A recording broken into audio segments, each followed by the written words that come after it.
why did we dub them at all? Why didn't we just put them out with subtitles? Well, there's two reasons in a way. One was I was partnered with Carl Masick. He was really deep into the dubbing. That was something he was experienced with. He had the Rolodex of the actors and directors, and he knew how to do that and put that together. The other reason for dubbing was this. Japanese anime to American audiences was a very tough sell. The movie studios wouldn't touch it with a 10-foot pole. I figured out a way to get it out, at least in movie theaters. There were no video racks at the Blockbuster Video with anime of the kind that you've been, that you know of, the U.S. rendition, Central Park Media. None of that existed yet. Outside of the dubbed shows like Robotech or maybe Battle of the Planets, none of that was on American television. And if it was in syndication.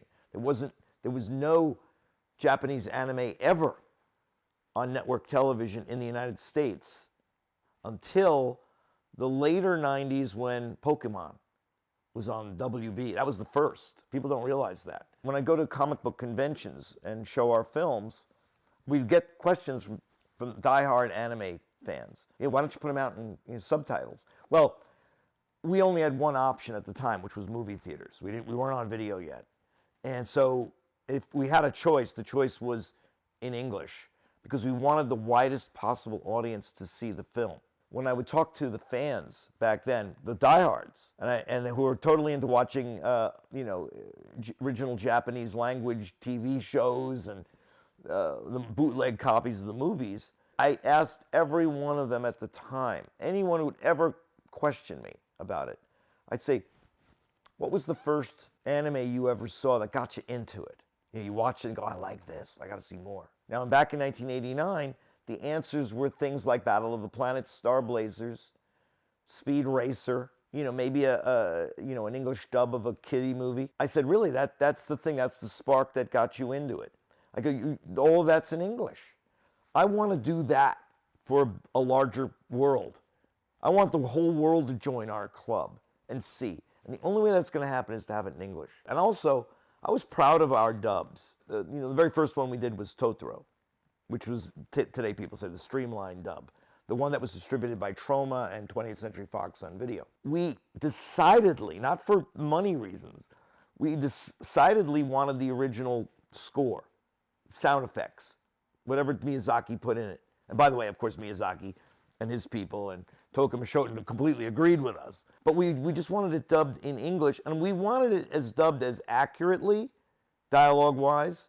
You got to remember, you got to change some dialogue because of the mouth flaps. Accurately, and I wanted the voices to be as close to the Japanese voice, if possible, if it made sense. And believe me, no one else was doing that when we were doing it. And we wouldn't touch a foot of the film. We even left the credits in Japanese. It's the pure film, except it's in English, so that you can understand it. You can have the same experience if you were in Japan and you understood Japanese. You'd have the same exact experience. That's what I wanted.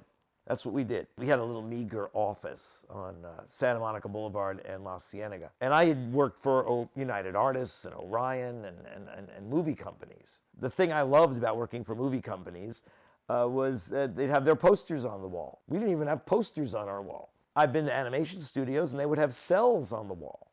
We didn't have anything.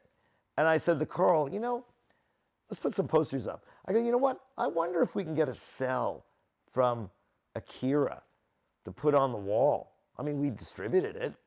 We should be proud of it. People come in, they see a cel. Maybe you can ask the next time we talk to the people in Japan, the Akira committee, when they call, because they called every once in a while. He said, I'm talking to them. Oh, don't forget to ask them how to cel.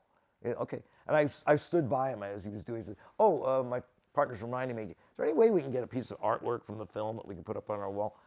And they were like, and I heard him go, Apparently they were about to throw away the entire warehouse they had. They had a warehouse filled with all the cels and backgrounds from Akira, and they needed room, and they were about to dump them. If you want to pay for shipping, we'll send them to you. I know that sounds hard to believe. I remember I said to Carl, how much do you think the shipping will be? Well, I don't know if they know, but we'll find out. I said, okay, just say yes. I didn't know what we were getting ourselves into. It didn't cost that much.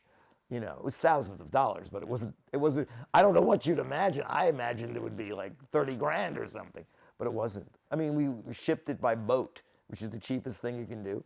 And I still remember it was like 3 or 4 months later, we got the call from the dock. We got a shipment for you on 10 pallets or something like that. By the way, we had this tiny office about the size of this, about this room we're in now. I'm thinking to myself, where are we going to put this stuff? You know, and we had to go get it. You know, they don't keep that stuff long. You got to go pick it up. I forgot what we did. I think we hired a trucking company to go pick it up for us. And I still remember the day that the ginormous moving van, bigger than any moving van you can think of, came to our offices. Somehow we didn't have it down to pay for what they call inside delivery. So the guy, well, what is that? I kept arguing with the guy. What do you mean? You're gonna? I said to him first, can you bring it upstairs? We're up one flight, no elevator. And he looked at me like I was out of my mind. You didn't pay for inside delivery. Well, what are you gonna do? Put it out from the truck onto the street? I was, yeah, you're gonna have to bring it up.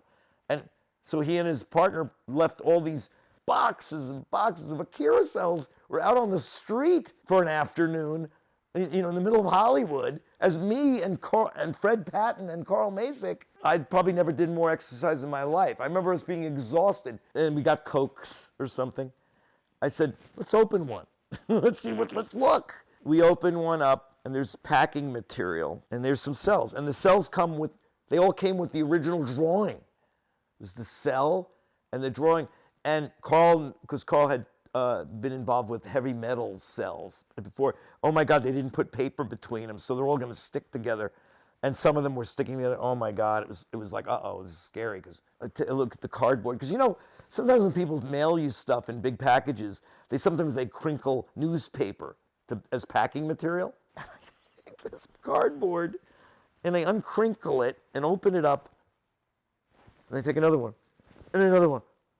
Carl, holy shit, the original backgrounds. They just took the backgrounds and crinkled them up as the packing material. We spent so much time flattening them out. I mean, I have to say, Carl did a genius job of this. He put them under books. We did everything we could to flatten out and make the backgrounds back to normal. And it was doable, strangely enough. Wow. Anyway, Incredible. let's go on.